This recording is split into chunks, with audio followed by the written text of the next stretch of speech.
जो बीजेपी से आते हैं वो वाद विवाद में अपनी बातों को रख रहे थे। उसमें एक आपत्तिजनक बातें उन्होंने कही कि राष्ट्र विरोधी एक संप्रदाय को बताने का काम किया है मुस्लिम जाति के लोग, मुस्लिम संप्रदाय के लोगों को। और ये पहली घटना नहीं है, लगातार कई बार मुसलमानों का मतदान का अधिकार छीन लो, नागरिकता छीन लो, इस तरह की भाषा बोली जा रही है सरकार की तरफ से। और ये हमको लगता है कि यह आरएसएस का एजेंडा यहां लागू करना चाहता है। देश में जब नहीं लागू होने दिए तो बिहार में लागू होने देंगे। राष्ट्रीय जनता दल और वामपंथी के रहते हुए ये एजेंडा लागू होगा? नहीं होने देंगे, कतई संभव नहीं है। और हमने शुरू में उठकर खड़े होकर मैंने कहा, सभापति उस समय थे नरेंद्र नारायण यादव जी, मैंने आपत्ति दर्ज कराने का काम किया और मैंने कहा कि प्रोसीडिंग से निकाला जाए और माननीय सदस्य खेद प्रकट कराया जाए। वो बात बढ़ गई और वो खेद भी प्रकट नहीं किए और एक संप्रदाय के खिलाफ में हमेशा विषमन करने का काम करते। वो लोग जो अंग्रेजों के दलाल थे, वो लोग जो अंग्रेजों का तलवा चाटने का काम करते थे, आज वो माफी मांगते थे अंग्रेजों से, आज वो राज कर रहे हैं और देश पर एक संप्रदाय के खिलाफ में विषमन करने का काम करते हैं। इसलिए हम सभी विपक्ष के लोग हम सदन का बहिष्कार किए हैं और जनता के हाथों में, और जनता देख रही है कि किस तरह से ये आरएसएस के लोग एक संप्रदाय के खिलाफ में गलत बयानी कर रहे हैं और आरएसएस के लोग।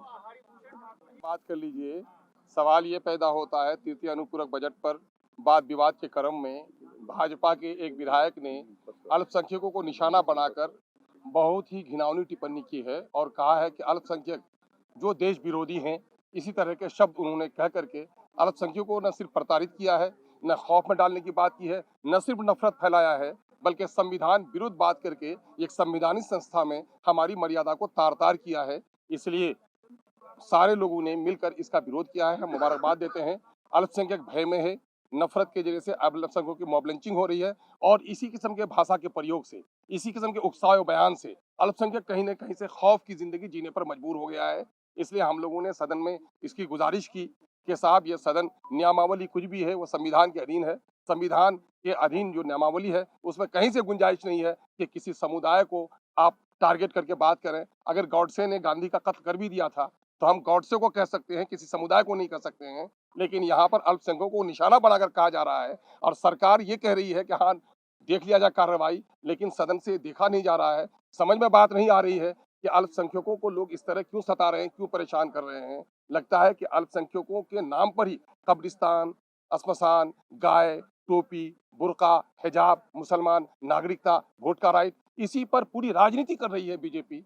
देश को तोड़ो और राज करो, ये तो अंग्रेजों की चाल थी।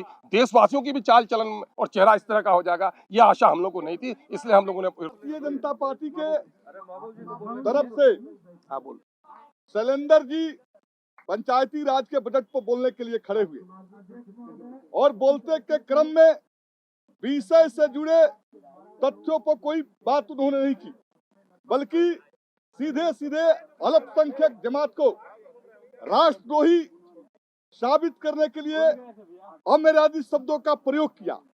उस अमर्यादित शब्दों के प्रयोग के विरुद्ध राष्ट्रीय जनता दल, वामपंथी पार्टी, एआईएमई और कांग्रेस के लोगों ने ऑब्जेक्ट किया कि सदन के अंदर जब आप संविधान के शपथ लेकर सदस्य बनते हैं तो इस तरह की बात आप नहीं कर सकते हैं जिससे देश के अंदर, समाज के अंदर कटुता और विभाजन पैदा हो। लेकिन ये उनका क्रम जारी रहा पिछले एक सप्ताह से।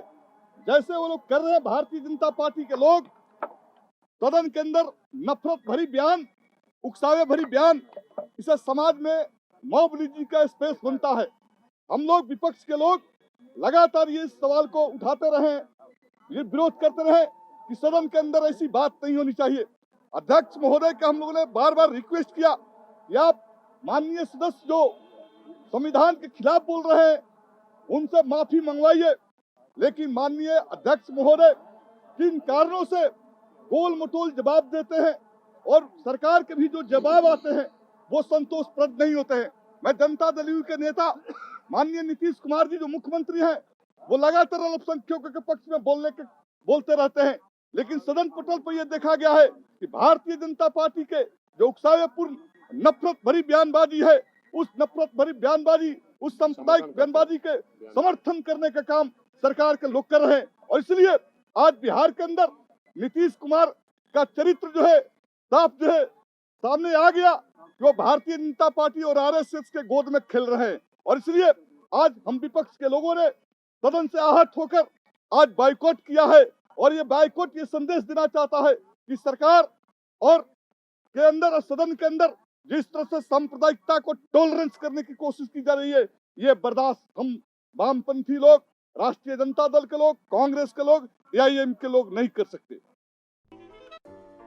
अगर आपको हमारा वीडियो पसंद आया हो तो इसे लाइक करें, सब्सक्राइब करें और साथ ही बेल आइकन दबाना ना भूलें।